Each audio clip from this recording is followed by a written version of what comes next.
Hey guys, and thanks for watching another product walkthrough. This one's V Worship Guitars Volume 2. This collection is just the guitar amps, and it's designed to be an amp simulator, but with some extra functions that you can use live to tailor your sound better. Now, this is ideal if you already own a pedal board, and you already own an audio interface with a Mac and Mainstage, and I'd say that this is probably targeted for those of you who play at church but can't take a huge amp, or you can't even take a 15-watt amp on stage because it might be too loud. This is perfect for doing amp simulation. This is great for having an awesome stereo amp rig anywhere you go, as long as you take, the necessary gear. Now, I've been practicing with this for the past few weeks, and I've been pretty blown away by it. And I'm pretty excited to show this to you because I think this is going to be a great tool for those of you that right now are struggling with really loud amps on their stage, or you just basically need a practice rig at home. This is for you. I've been making some upgrades for the past few weeks to my current pedal board, and I've been actually pretty happy with the way this is sounding. So I'm going to get to running through the way this works, show you my process of setting up my tone and dialing this in right, and then you'll be able to see how good this works in a performance. So the first thing I'm going to mention is the front end of the amp. So it's got the basic controls. You have gain, you have the master volume, you have a bright switch for those of you who like having the bright switch on their amps and like that kind of tone, or if you're switching between a single coil and a humbucking guitar, this might be a good idea for you. There's treble, mids, bass, presence, typical things you would see. In this collection, we're specifically sticking to clean amps, and the ones that I have available on this is a stereo Fender setup, an AC30 setup, a stereo Matchless setup, and then I have unmatched pairs where you can have any of these three amps together in conjunction, like for example the stereo Fender AC30, stereo AC30 Matchless, and stereo Matchless Fender setup. Might I also add that lots of these sound really good, and it's really obvious the character, which you're going to see that in a little bit that they have, but definitely great for any worship scenario. So what's different about this? Let me show you the bottom panel. So the bottom panel has something that I really like that's called post amp tone, and post amp tone basically is just smart EQ for what comes after the amplifier. Everything that's coming through the virtual mic. So I'll just run through this really quick. So there's body, and body basically is as you turn it clockwise, you get more body, counterclockwise, less body. There's D-Box, and D-Box is really awesome because what you'll find in a lot of amp simulators, and even depending on the guitar that you're playing, you might get this boxy mid-tone that not everyone really likes, or some people try to figure out a way to get rid of it. Don't let your sound engineer do it. You can get rid of it yourself. So as you start dialing this guy in, you'll start erasing that box tone. We have edge, which basically is, the bright end of the guitar that we all enjoy. Clockwise, you get more. Counterclockwise, you get less. In the middle, you're flat.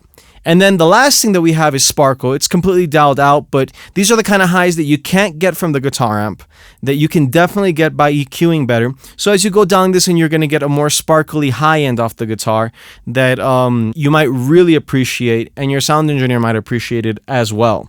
So moving on, we have the compressor section. The top meter is the gain reduction, so you know how much you're actually compressing. On and off is bypass. You have the amount. The more you dial in, the more you're compressing. And then you have levels so that you can gain match it when you have it on and off. There's regular output volume.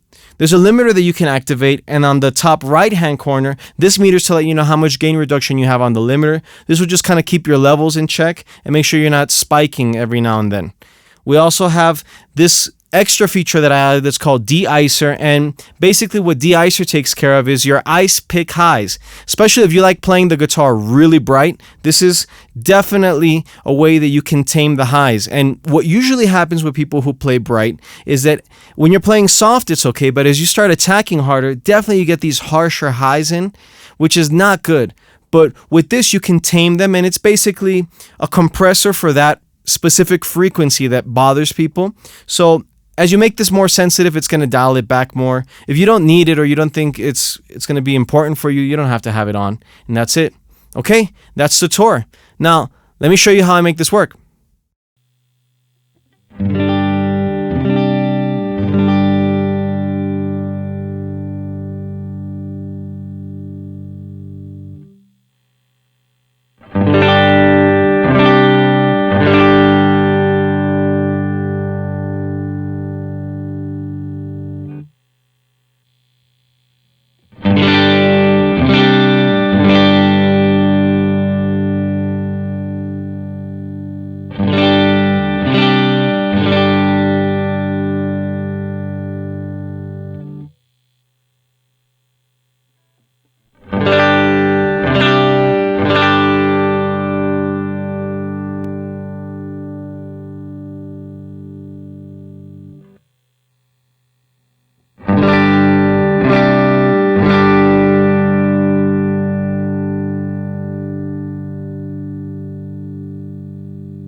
Hey guys, thanks so much for watching.